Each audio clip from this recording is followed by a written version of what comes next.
Hey everybody, welcome back to the podcast. This is Murder with My Husband plus a bonus. Garrett is not here, but I am with my really good friend Kaelyn. She's from Heart Starts Pounding, and I'm really excited for you guys to get to know her today. So welcome. Hello. We're doing a fun collab. Tell us something about your show, anything. Yeah, I was actually thinking today's kind of like Murder with My Work Wife a Yes! little bit instead of Murder with My Husband. Yes. Yeah, so I host Heart Starts Pounding, Horrors, Hauntings, and Mysteries, and it's exactly that. It's a podcast for the darkly curious where we go through different horrors, hauntings, and mysteries. Sometimes it's an old case, sometimes it's a disappearance, sometimes it's something supernatural. Each episode is just a deep dive into whatever darkly curious thing I'm fixating on that week, and it's just me doing the show too, so it's really storytelling focused, and yeah, we have a good time. If you are ever like, what is 10 things that would just make me eerily uncomfortable? Yeah. Her show is for you. Like the most just curious, dark, mysterious show. Yeah, we'll do like urban legends that were really true. Sometimes we'll do Appalachian folklore. Sometimes we'll look at what the underground body trade at Harvard is doing. You know, it's a wide range of topics, but it is definitely for people who are a little morbidly curious. Yeah, and again, that's Heart Starts Pounding. Yeah. Go check it out. But we're going to give you a little taste of it actually on today's episode. So Kaelyn is going to start, and then I'm going to follow it up with a typical Murder with My Husband case. So stick around and listen. Well, hello, Payton. Hi. I'm so excited to be here. Big fan of you guys. But also, I'm really excited to be here because I have a disappearance today that I want to talk about that I truly have not been able to stop thinking about since I started looking into it. And I just want to be able to tell someone.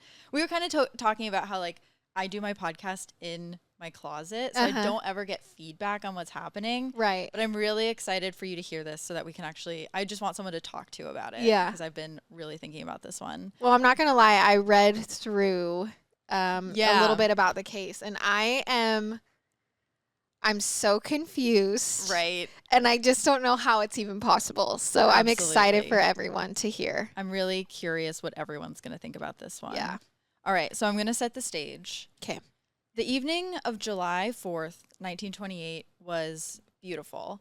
A pilot named Captain Drew looked up at the sky and he noticed that there wasn't a single cloud. He could not have asked for better weather to fly a small private plane from London to Brussels for his most esteemed client. So that evening, he was to take the high-profile client as well as his posse a short distance over the English Channel. And the attendants of the flight included the plane's mechanic, 2 typists, the client's secretary, and the client's valet.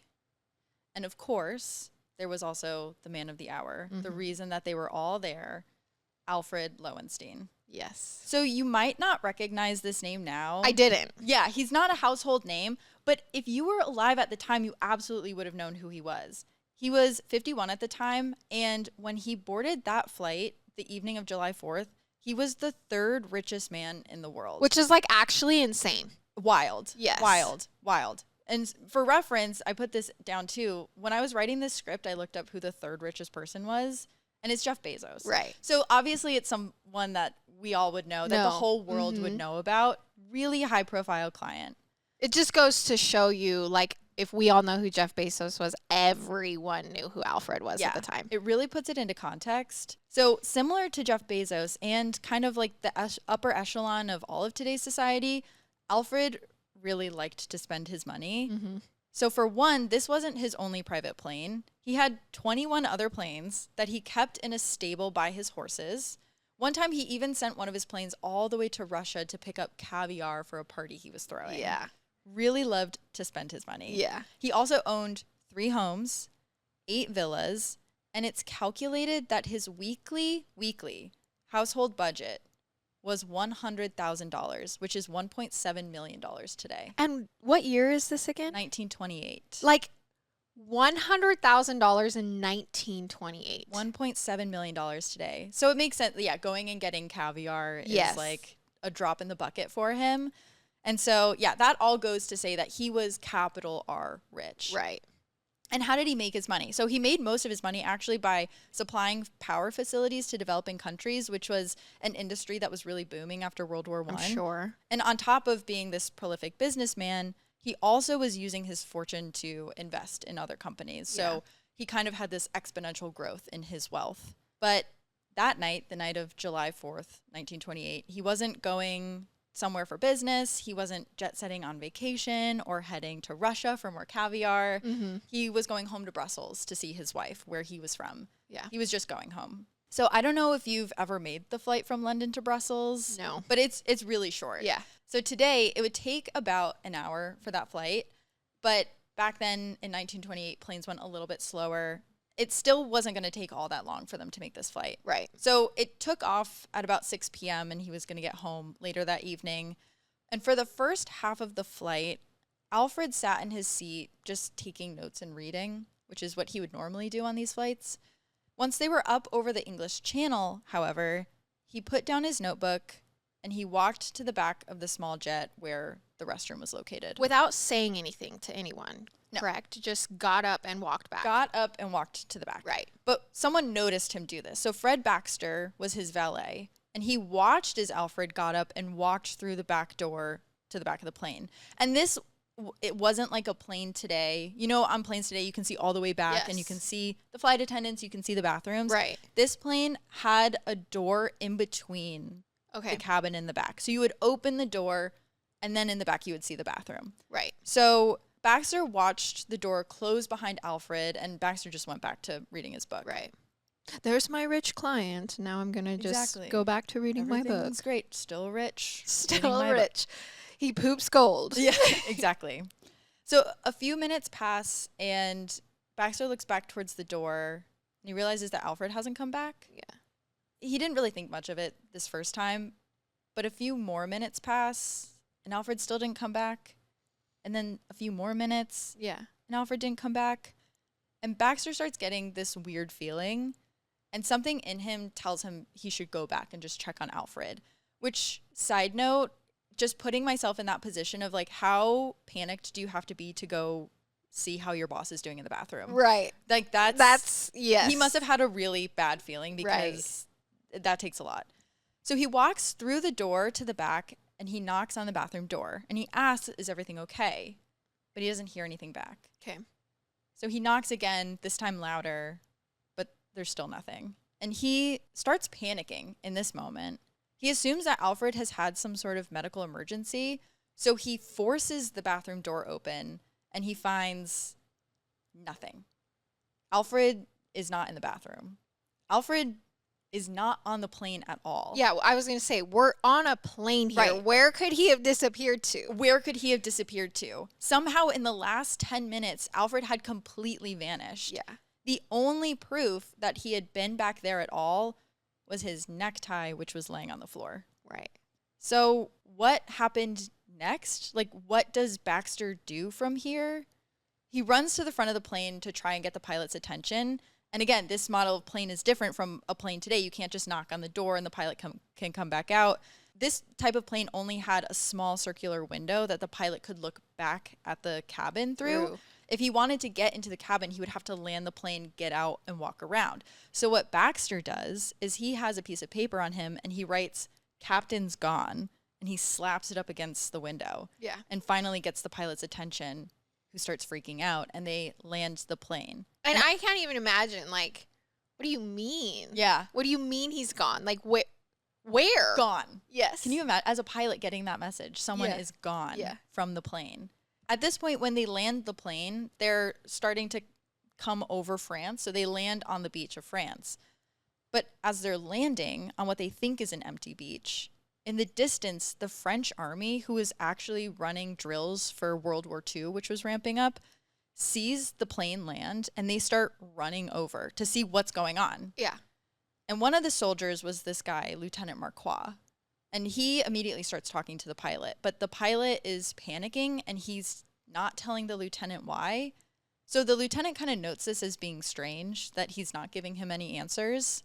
And it actually takes him 30 minutes to come clean about why they landed and explain that, yes, a passenger did disappear while on the flight.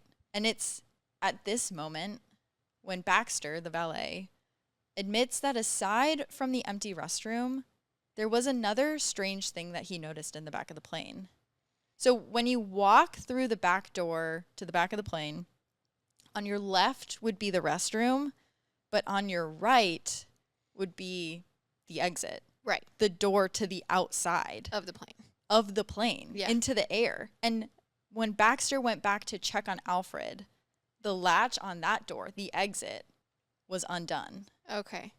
If the theory, which now became that Alfred had somehow gone out of that door To get off the plane. to get because off where the is plane he? mid-flight, the question now becomes how and why did that happen? So as they're kind of rationalizing to themselves how this could have happened, one of the theories that comes up is that maybe he did try to go to the bathroom, but somehow went through the exit instead. Like took the wrong door. Took the wrong door. Took the wrong Instead of way. going to the left, he went to the right Yes. and went out the plane. Yeah. But Alfred had ridden on this plane dozens of times. It's his plane. It's his plane. Yeah. He has a bunch of other models of this same plane. He knew that the bathroom was on the left. And I would think once you open that heavy door. Yeah. I mean, I've seen flight attendants open a plane door before. Yes.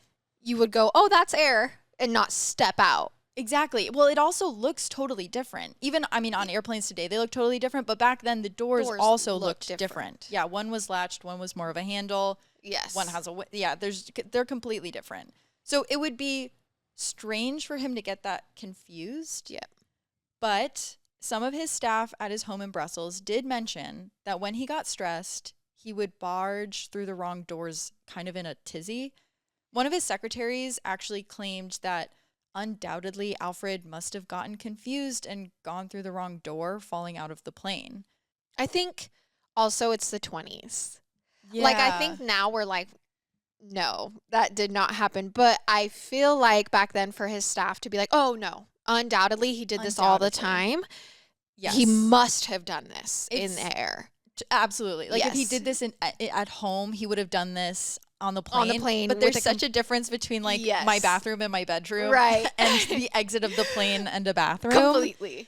The pilot is kind of thinking this over and he is like, no, he didn't accidentally go through the exit. That's impossible.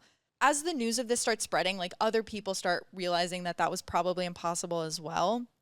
And actually a memorial service for Alfred was postponed in Brussels because people were not convinced that he had accidentally fallen out of the plane and was dead. Yeah. What happened next was people started to actually test that theory. Could someone have opened the door mid-flight and fallen out of the plane? Right.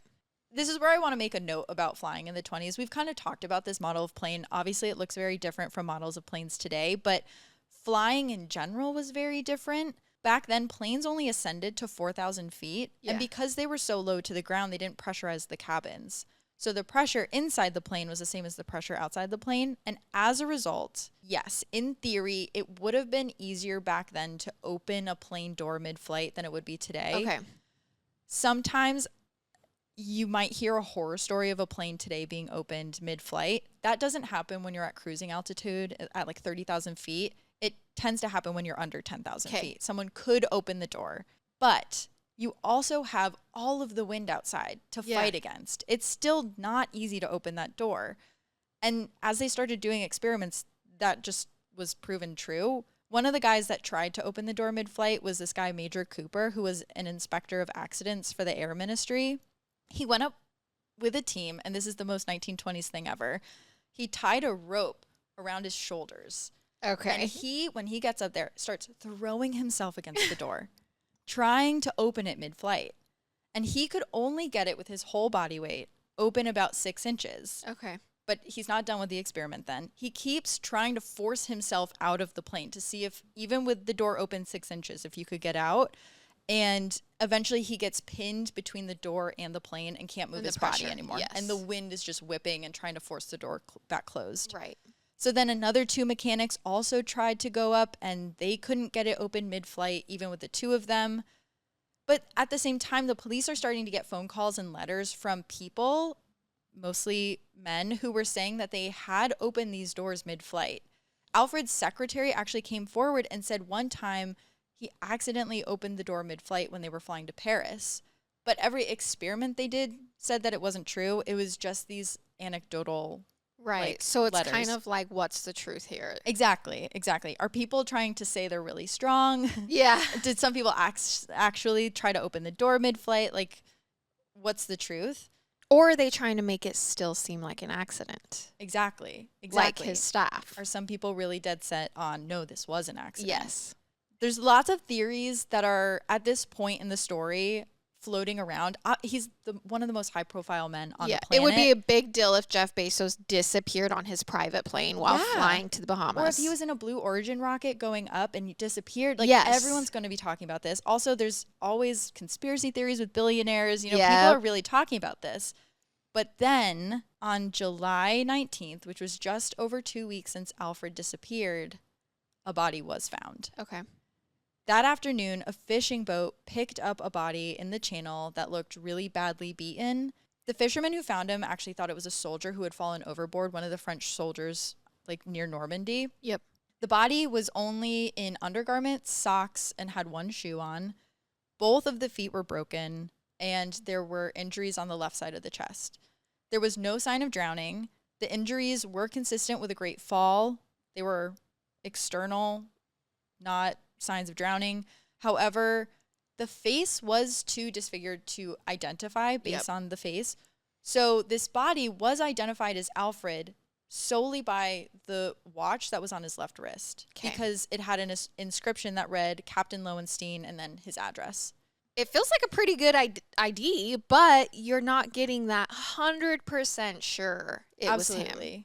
And one thing I will say about this case as well is it was international waters. He was Brussels. He was taking a flight from London. There was a lot of confusion as to who should have been looking into this. So it was a fisherman that found him. It wasn't a search and rescue team. Right. So as he's being identified by his wristwatch, I also can't help but think that maybe there just wasn't any like precedent over who was supposed to be looking into it. Though his body was recovered, I want to talk about some of the theories as to what happened, because a lot of people still believe that this is a disappearance, that having his body doesn't really change. Because was that really him? Or having a body. Exactly. Yes. Right. There's a lot of theories about that. So one of the first big theories that people have is it has threads of D.B. Cooper. So a lot of people are like, did he orchestrate this? For one, the body obviously was only identified by his watch. And if he truly wanted to get away for some reason, he could have slapped his watch on some poor guy and thrown him out of the plane or dumped him in the channel some other way. And that theory also says that if it wasn't Alfred getting out of the plane there is a chance that when they landed in France, it was actually so he could escape. Yes, but then that would mean that the entire staff plus the pilots were in on this. Yes, it would mean that there was an orchestrated entire staff that's on the plane. That's on the plane. That all of the people that were on that plane were in on this, and that there was a car that met them down there and drove off. The French army was there. There was someone who was patrolling in the French army who said they didn't see anyone get off the plane and leave, but it could have happened so fast. Yes. They could have been far away. Who knows? But why would he want to orchestrate his disappearance? Yeah, then you have to have a reason. You have to have a reason. You're the third richest man. Yes. You can do whatever you want in life. Why would you abandon that life? So his friends insisted that his life stresses were trivial and that he wasn't necessarily in any financial trouble, but he did recently not get approved for a $25 million US loan, and that seemed to be a really big blow to him. So some people were reporting that this loan was going to be used for other business development ventures that he had. Mm-hmm. He took it out in America. It was potentially for like American business ventures he wanted to pursue. But the New York Times also reported that there were rumors he was in more financial trouble than he was letting on. And this loan was actually supposed to help him straighten some of that out.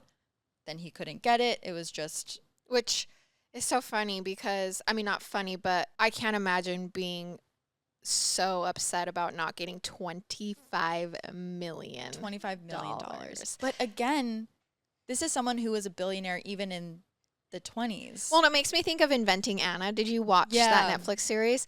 When she doesn't get approved for her loan, and granted, she was like a fraud. Of course. But it destroys her. It destroys people around her. I Yeah. just think this is something that we as common folk can't relate to. Of course, especially if you're using that to dig you out of a hole, and that Yes. lifeline is now gone. Yep. I imagine. But I have seen other murders or disappearances where I'm in financial trouble and I need to fake my death or get out of here to fix it. Of course. Yeah. That seems like a good idea when you're in a really dire situation like that. So there was also a little bit of a slump in the Brussels stock market around the time that his disappearance occurred.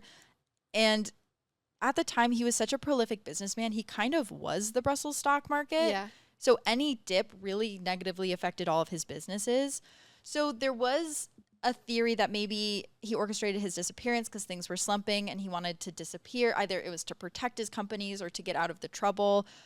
But if that was the case, then it actually had the exact opposite effect because his disappearance caused the stock market in Brussels to dip even further. Of course. As a result, obviously, that would happen too if like the CEO of if there's any shakeup at a major company, you know, the stock's always affected.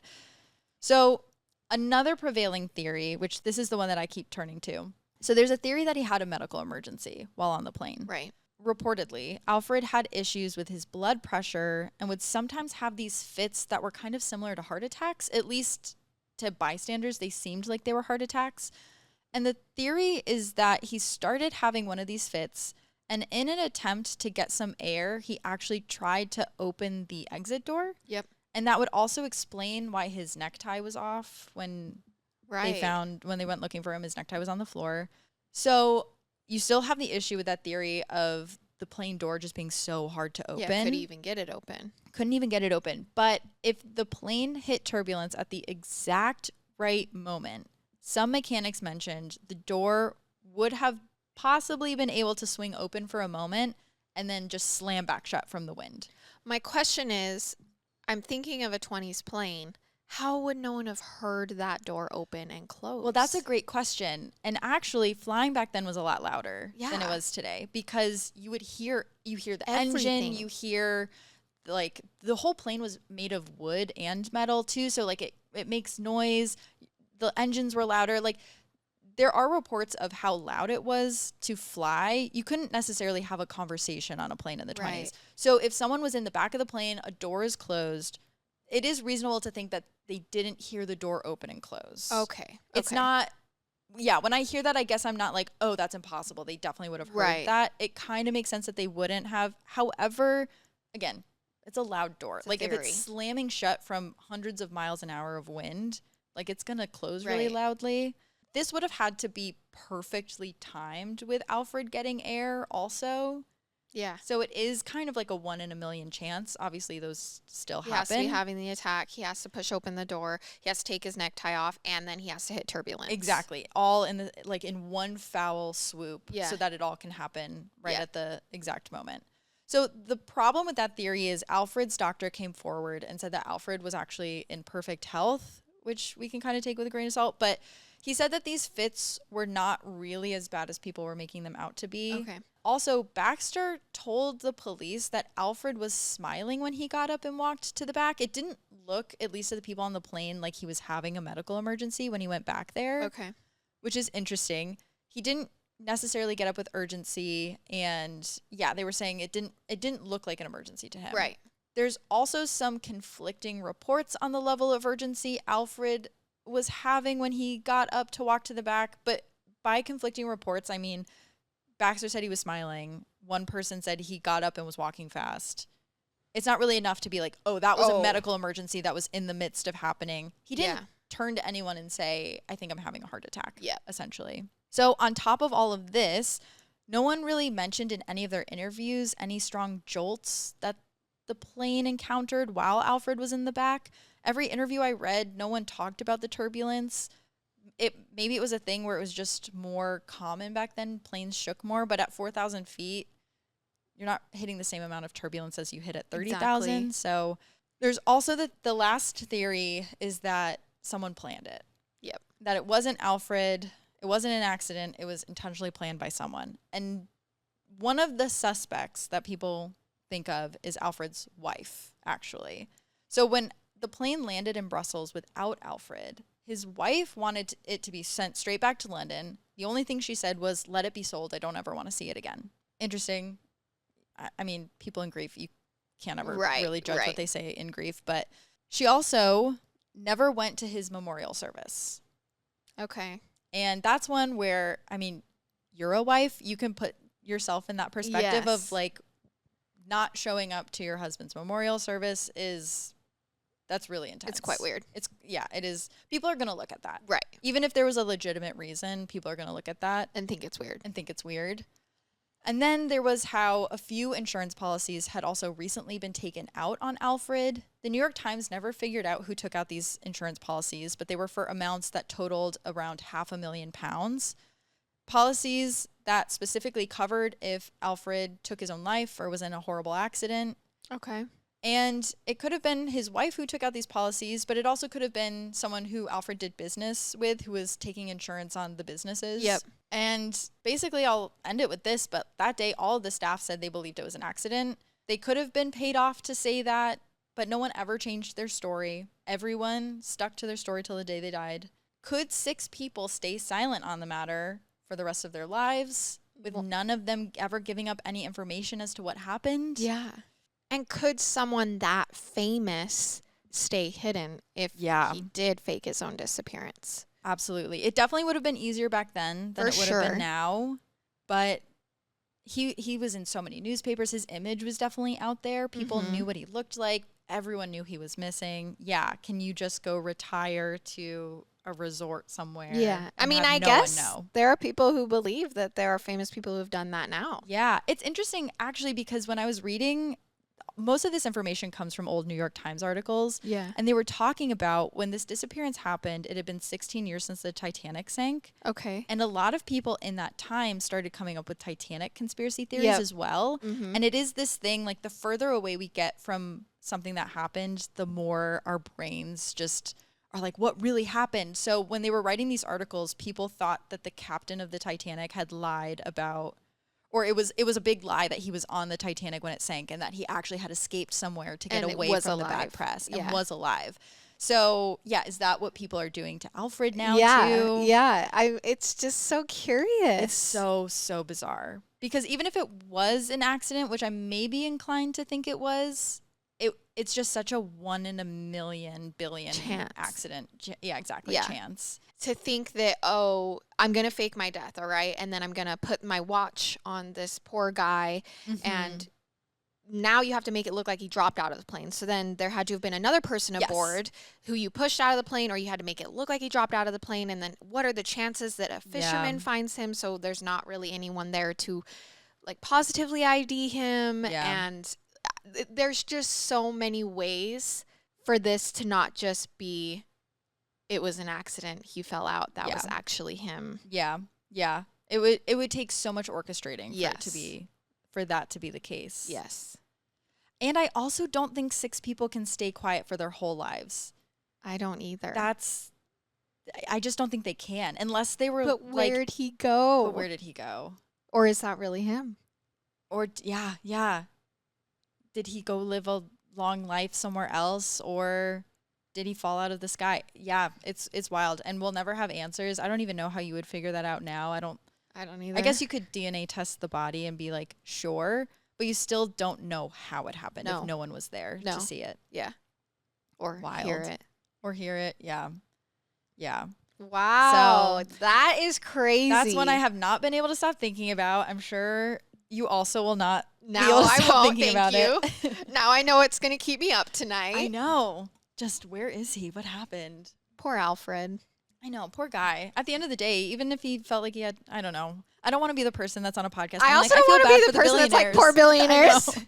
I just feel really sad because he had so much more money to spend. Yeah. So I'm just really sad for him. Yeah, I'm really sad about that. No, I mean, poor him if he actually died and fell out of the plane. I know.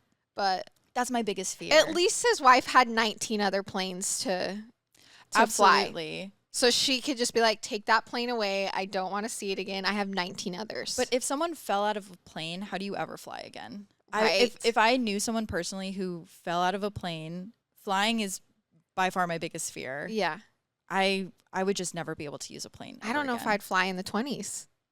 I will just be honest. I don't know if I even would have got on a plane. I know. It was so close to planes actually being invented. Yes. Like there was just not that much time to improve them. So they were like when you say it's wooden. Yeah.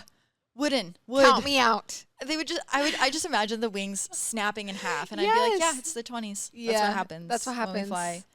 Crazy. I think about that with planes now. I'm always worried that I don't understand now the dynamic of planes, and I know someone can explain it to me. Right. I still don't think it'll get through my head. I don't understand how the wings don't snap off. I don't understand how when the wheels first hit the ground when you're landing, it doesn't just roll like a car on the freeway.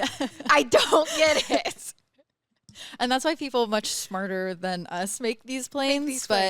Yeah, I agree. I do panic the whole time that we're just going to fall out of the sky, and people have explained to me that is physically impossible. But I'm like, this is the one time but it's going to happen. Make sense. But it doesn't make sense. Planes in and of themselves are the biggest conspiracy, okay? Absolutely. How do they work? No, I totally agree. Okay, well, I guess we'll jump right into my case now. Yeah. That is a typical murder with my husband case. We cover true crime. Usually it is with my husband. Today it's with my work wife. But my husband hates true crime. I have been obsessed with it since I can remember. I love it. And so you get kind of two different perspectives. One, I love it. One, I hate it. Yeah. It's a little bit it's me and my fiance can watch it and listen to it too, because he falls into that category and I fall into your category. Right. I think most couples usually do. I agree. Yeah. Okay, so we are starting. It's the late afternoon on October 31st, 2002, so Halloween afternoon. The 21-year-old Chris Jenkins just finished his day of classes at the University of Minnesota's Business School. As a senior, tonight will be the last time he gets to celebrate his favorite holiday on campus. And I remember Halloween during college. Like, it is just a fun party time, so I'm sure he's excited. Everyone as a senior. Goes all out. Yeah. So Chris heads back to the house he rents just off of campus and eagerly takes this year's costume out of the bag. He puts on the faux hide-skin jumpsuit, secures a beaded headband with a single red feather, and dressed as an indigenous American chief, heads over to his girlfriend Ashley's place. She opens up to show Chris she went with a sexy cop, as promised. The plan for tonight, they are going to hit a few of the downtown Minneapolis bars, including the spot Ashley works, which is the Lone Tree Bar and Grill. As they round up a few friends, Ashley asks Chris, is he sure he doesn't want to bring a coat? It's a freezing cold night in Minnesota, about 20 degrees tops. Chris tells her, no way, it's going to ruin his costume, but maybe Ashley can carry his phone, his keys, and wallet for him because his hide-skin suit doesn't have any pockets. Yeah. And I've done this at concerts and stuff where I tell Garrett, I'm like, hold my phone, hold my lip gloss. I'm not going to ruin my outfit. I know it's rare. Actually, I was thinking that the man doesn't have the pockets in the situation. He gets a taste of his own medicine. Yeah.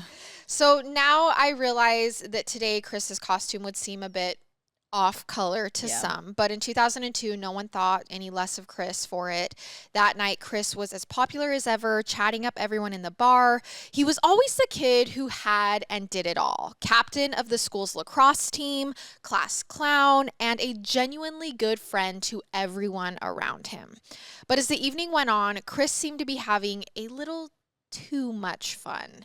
Shortly after midnight, he was approached by one of the bar managers about his behavior.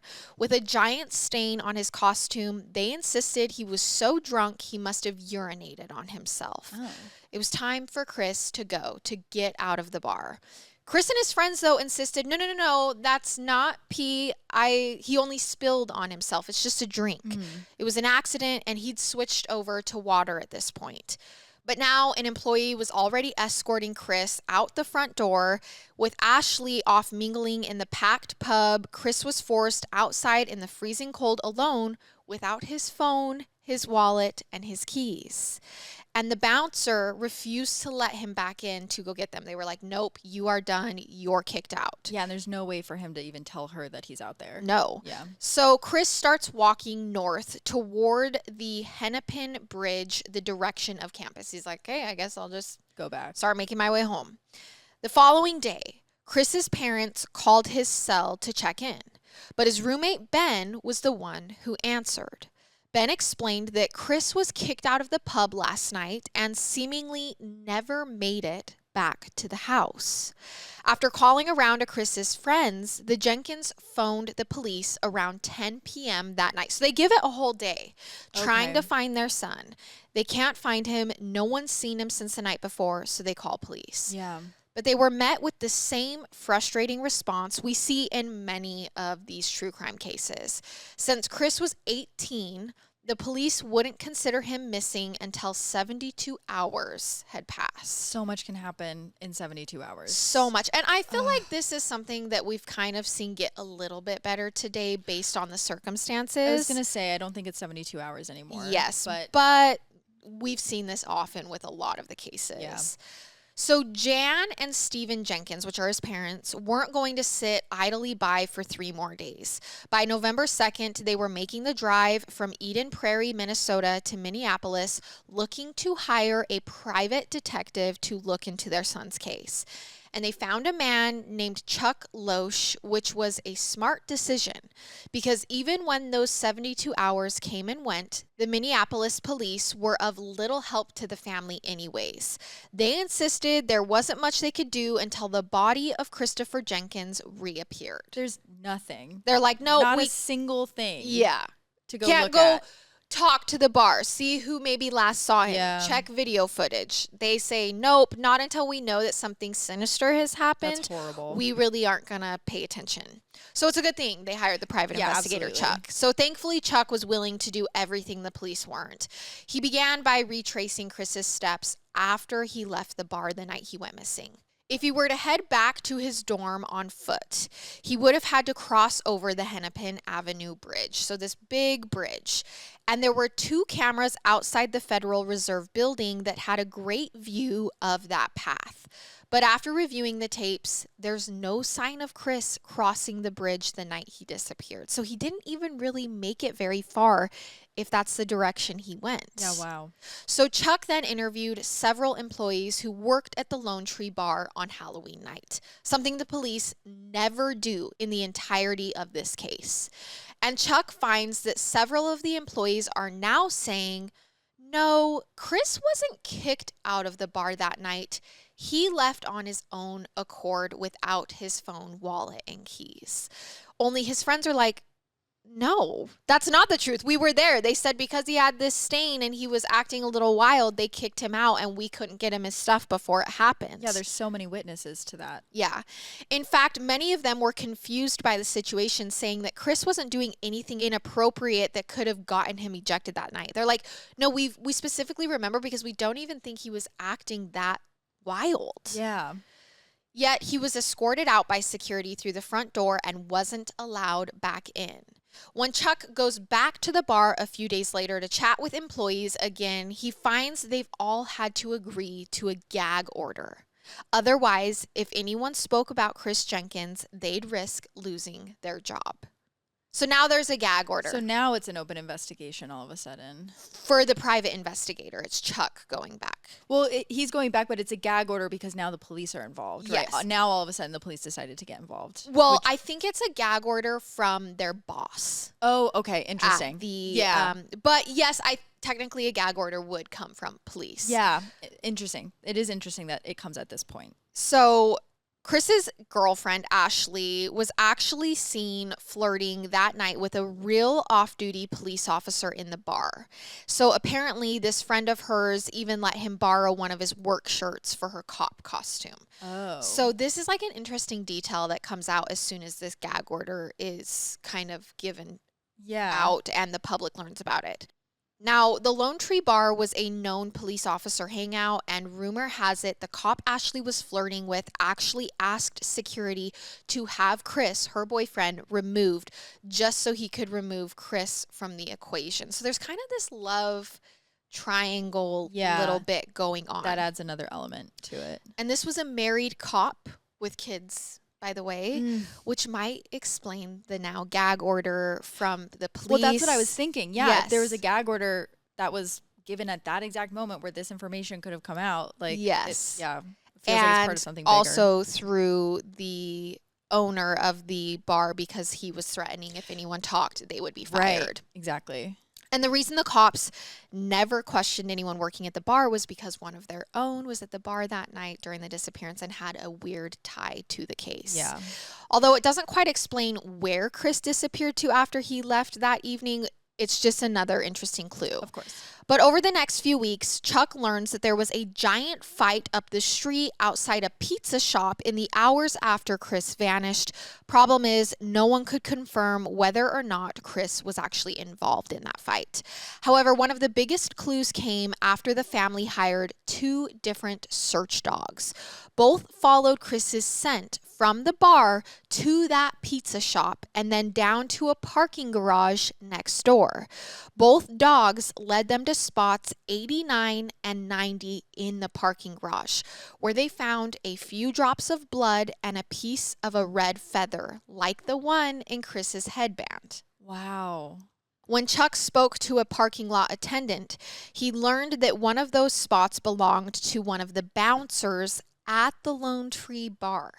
So now it's all tying back to him getting kicked out of the bar. Yeah, and I know some people try to discredit search dogs, but to me, they never miss. They're so good. I know, and especially in court, they get discredited a lot. Right, because they're all volunteers that do it. And I get it, but also these dogs are trained for this, and what are the chances that both dogs separately lead them back to the spot with blood, a feather, and a spot that leads back to a bouncer? Yeah, that's incredible.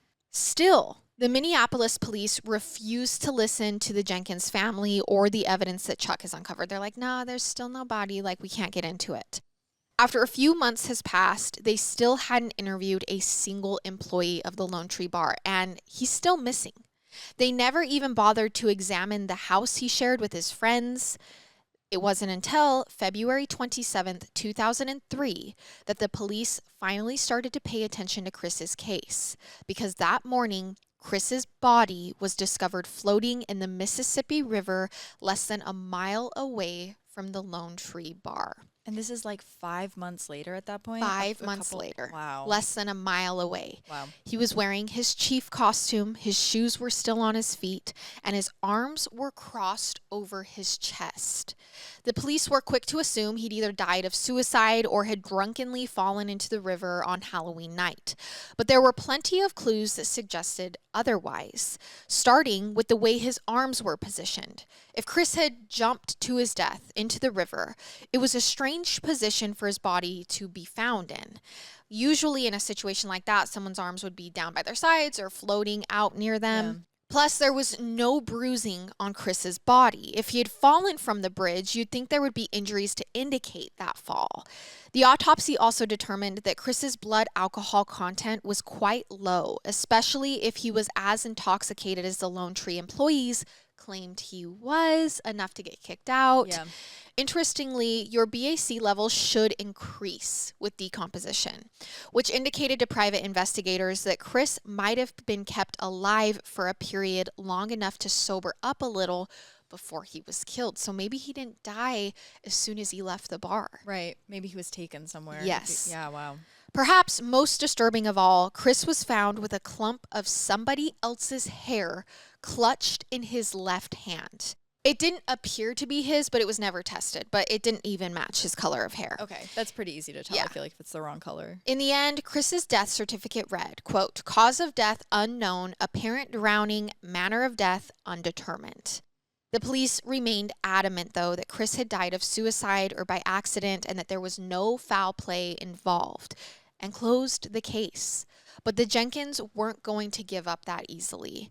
They knew someone was behind the death of their son, and come April 2006, it was clear they weren't alone. That month, the Jenkins received a phone call from 2 retired NYPD homicide detectives named Kevin Gannon and Anthony Duarte. They had reason to believe that Chris's death might be connected to a string of others, and he may have been the target of a faceless group of serial killers. The Jenkins were aware that Chris wasn't the only college student to go missing in the fall of 2002. Within 10 days of his disappearance, a few others had disappeared within a 180-mile radius of one another. On November 6th, Michael Knoll, a 22-year-old University of Wisconsin student, disappeared after leaving a bar after midnight. On November 9th, Joshua Gemond, a 20-year-old St. John's University student in Collegeville, Minnesota, left a card game at a friend's apartment and disappeared around 1 a.m. All of the men were excellent students and athletes. Many came from middle to upper class families. They were handsome and responsible young adults, and all of them disappeared near a large body of water. Michael and Chris were found floating in a similar fashion. However, Josh's body was never recovered. But this wasn't anything new for Detective Gannon and Duarte. They'd been following cases like this since 1997. They had been following these disappearances of young male adults. Yeah, wow. When a young man named Patrick McNeil first disappeared in New York City, that was when it all started. And after spending the night partying at a Manhattan bar, Patrick told his friends he was taking the subway home, only he never made it there. He was discovered a month later floating in the East River. After Patrick's death, Gannon and Duarte noticed a pattern. There were nearly 40 other young men who'd all disappeared after a drunken night out. Many of them were found dead in a body of water soon after. Sounds familiar, just like Chris's. Yeah. The cases spanned across 25 cities in 11 different states. And this is where this case takes an eerie, infamous turn. In 22 of those 40 cases, they found a bizarre symbol nearby, one that was graffitied near where the bodies had been dumped. It was a picture of a smiley face. Sometimes that smiley face was drawn in red with devil horns.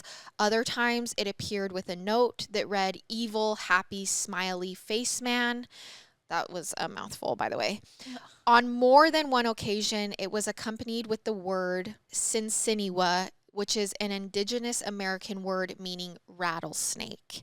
So this is when Gannon and Duarte realized they might be dealing with a group of people, maybe a gang, a group of serial killers, if you will, that are going around abducting these men when they're drunk and vulnerable, killing them, and then spray painting a smiley face nearby. Yeah, it's wild that they were the first ones to connect the smiley faces if they're at over half of the sites. 22 of 40 have a smiley face spray painted near the body of water where these boys are That's found. not like a common graffiti. I don't really see that out in the wild that much, so I think you would notice if there was that many symbols. And I think it's like the body of water tie too. Like it's not just right. I mean, this is where the infamous smiley face killer comes into play. Yeah. But also there's the MO is the same. Yeah. The body of water is the same. The smiley face is the same.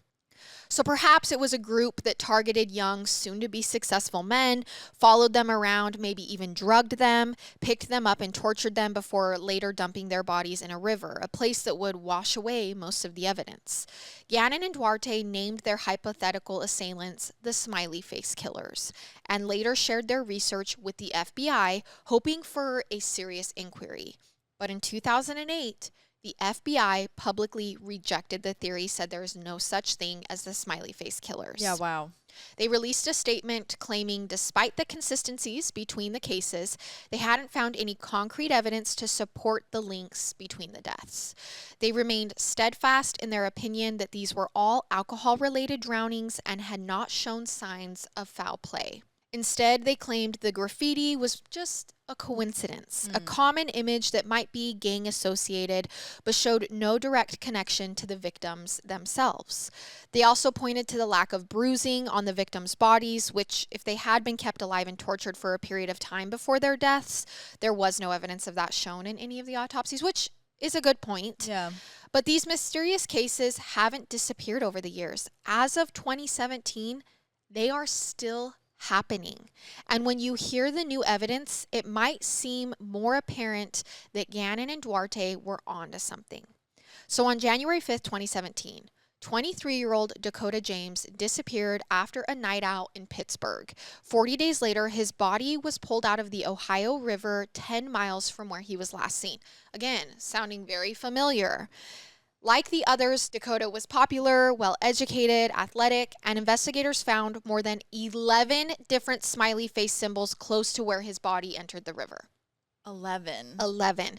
The kicker is, just a few weeks before he vanished, Dakota called a friend in the middle of the night to say he'd woken up somewhere on the streets of Pittsburgh. He didn't know where he was or how he ended up there. The last thing he remembered was going out with some coworkers to a bar after a Christmas party, and he believed he'd been drugged.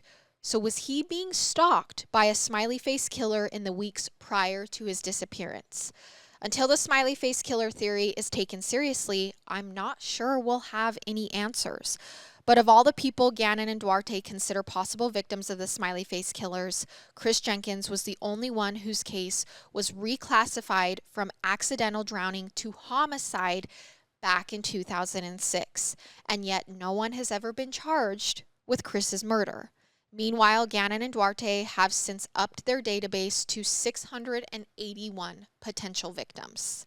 To this day, they're still trying to prove whether the smiley face killers exist at all. And that is kind of the conspiracy theory around the smiley face killers.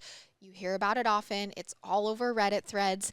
And it's literally just young men who disappear after a night out drinking, are found near large bodies of water, and there's always a smiley face. Wow. I have so many thoughts because it's so tragic. It reminds me, there's this one case around the turn of the century, the man from the train. Have you heard about this? I haven't.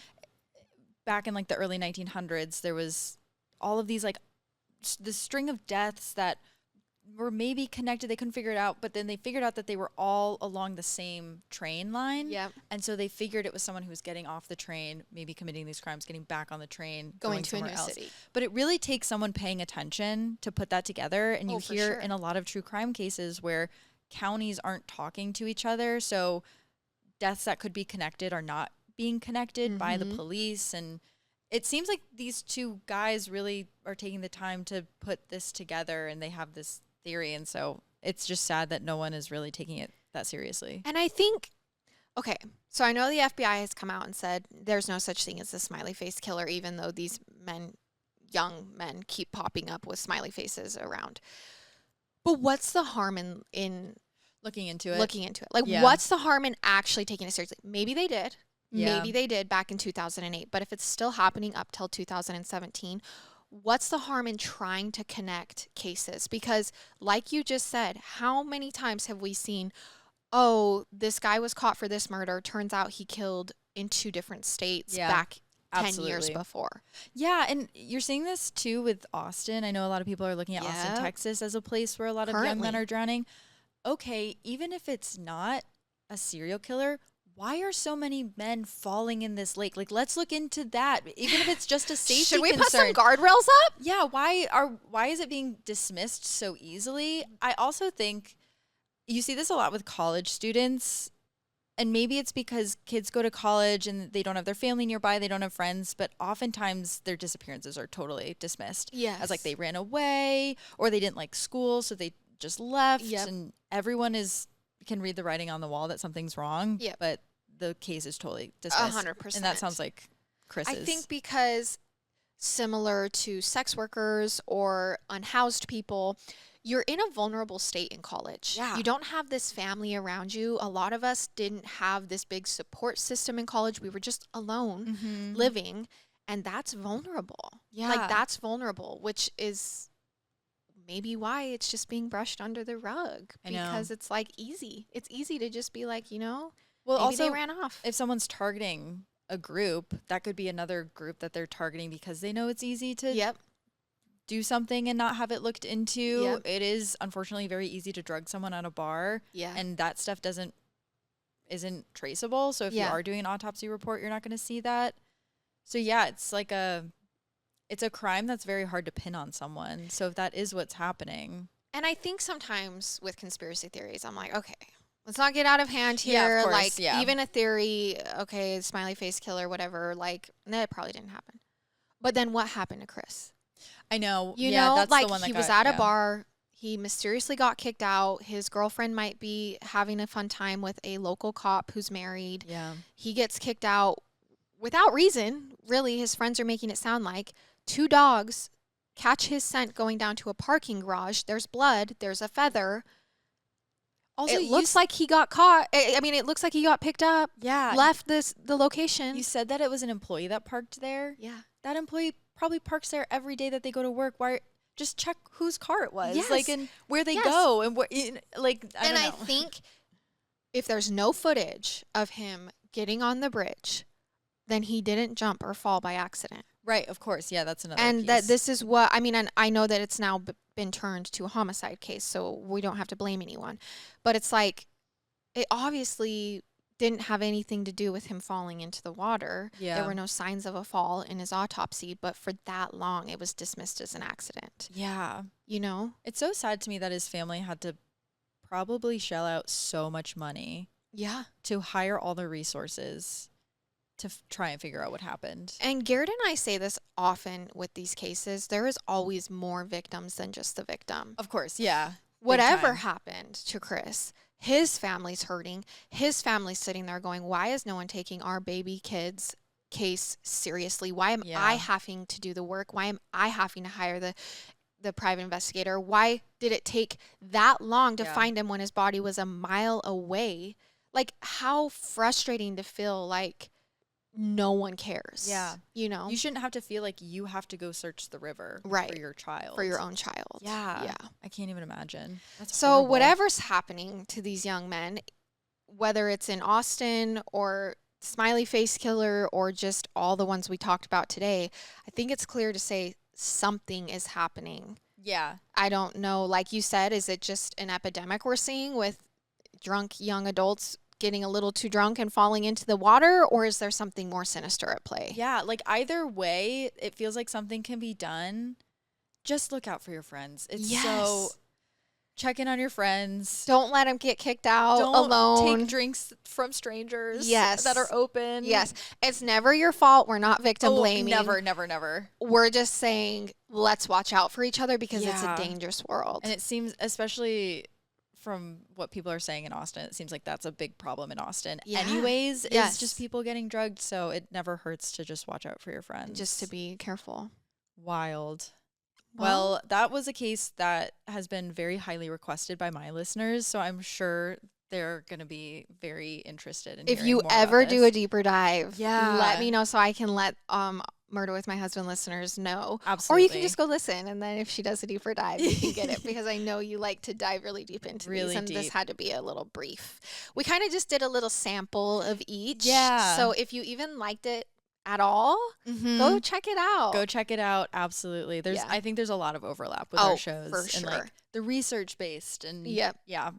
the types of stories we tell. So Yeah. yeah, I'm really excited that we're Thanks able for to do this. Oh coming. my god. This yeah, was so it was fun. We've so- been planning this for so long For and so have long. been wanting to do it. so happy that I got to see the new space. Yeah. And everything looks awesome. It was so fun. Yeah, so fun. Okay, everyone. Thank you for listening. Yeah, thanks so much. And I guess both of us will see you on our own shows next time. Yeah, absolutely. Bye. Bye.